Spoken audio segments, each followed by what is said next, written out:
Speaking of the team, Not another fun road trip. You guys open conference Yeah. and go 0-2. Just what are you seeing?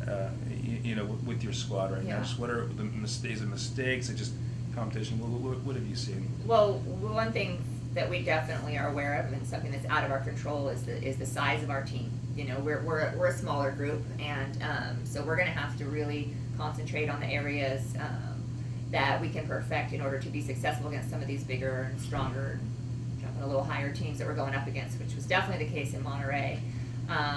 They were quite just a big group of girls, and we were just really having a hard time against them. But all aspects of our game against Monterey were breaking down. Typically we're a strong serve receive team, and we were really struggling in that area.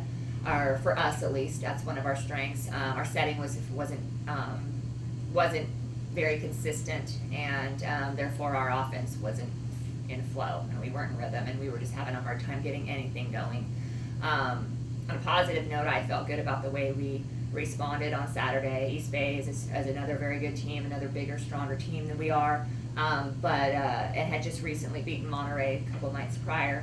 So I wasn't sure how we were going to respond heading into that match, but they came back and they played hard. We competed with East Bay. We definitely had them on their heels at times and pushed it to 5 sets. Did not have a very good start in that 5th set, and were unable to overcome that start. But overall, I was happy with the way we responded Saturday night.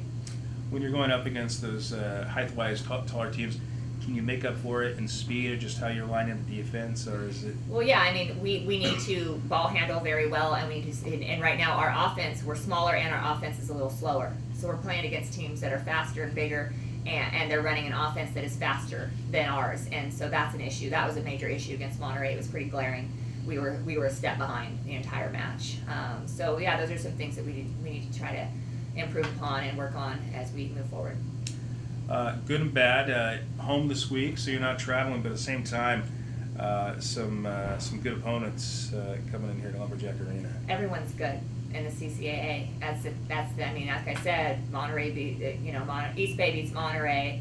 We get crushed by Monterey, and then we go in. We almost beat East Bay. We can compete very well with East Bay. Everyone is very strong, and there's not a team necessarily that is just going to be dominant throughout. I mean, Sonoma just beat San Bernardino last weekend. Not a lot of people were necessarily expecting that to happen. San Bernardino is always a pretty strong powerhouse. But Sonoma is just always solid. They're very composed. They're old. They've got a good group of veterans on the team. They've got a senior setter.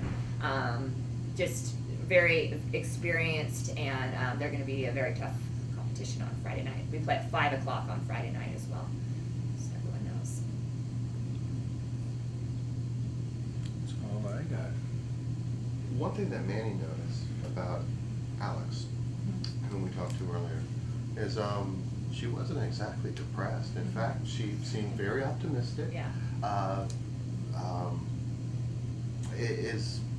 And this is kind of maybe an aside, but is that her personality, or does that reflect the optimism that even though with the 7-game losing streak, that your girls are still positive And optimistic. Yes. Well, yeah, that is their personality. They are not giving up on themselves. That's what, like I said, after Friday night against Monterey, I was unsure about how they'd respond, but due to the character of this team, they came back and fought and competed hard, and there was a lot of positive things being said after the loss in East Bay, just because we weren't sure how things would go after getting beat pretty badly on Friday night.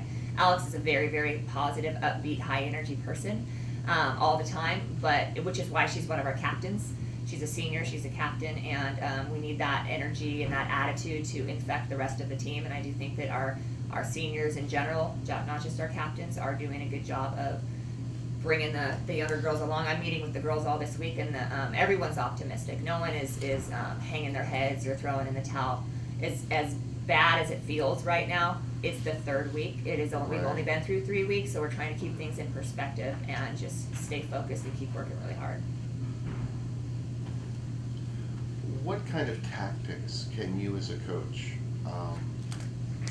teach your girls to offset the fact that they're smaller? Yeah. I mean, the areas that we need to be very good in are the ball handling. We need to pass, serve, receive very, very consistently, very well. We also need to serve teams really, really tough and get them out of system, because then that gives us an advantage. You know, they don't have 3 options, 3 big girls at the net to set. Maybe they only have 1, and that limits their options, and then that puts us in an advantage. Mhm. And then the other thing that we need to continue to improve upon and perfect is our setting, because we're not, you know, as big and as others, we need a little bit more accurate of a set in order to be successful. So those are the areas of the game that we really are going to have to, in defense, in the hustle and the scrappiness and the grit, all that kind of comes along when you got a smaller team. You know, you say, well, we're going to out hustle teams, we're going to out fight, we're going to battle.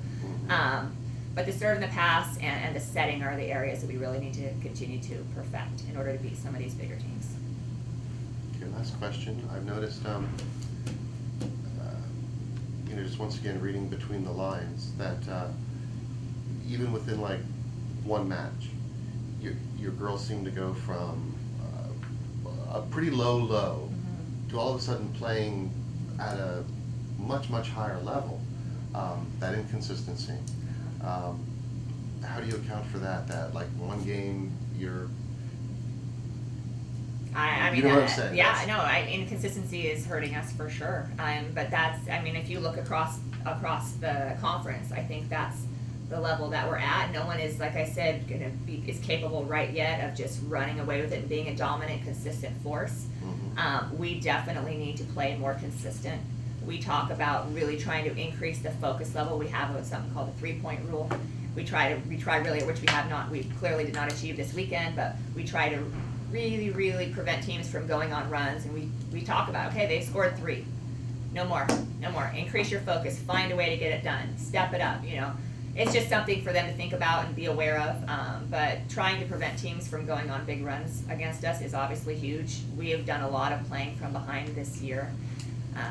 We were starting off a little bit slow when we were up in Washington, and we got down to Monterey. We actually had a couple of decent starts against Monterey, but then we didn't continue. So yeah, consistency is something that we're going to always be striving for.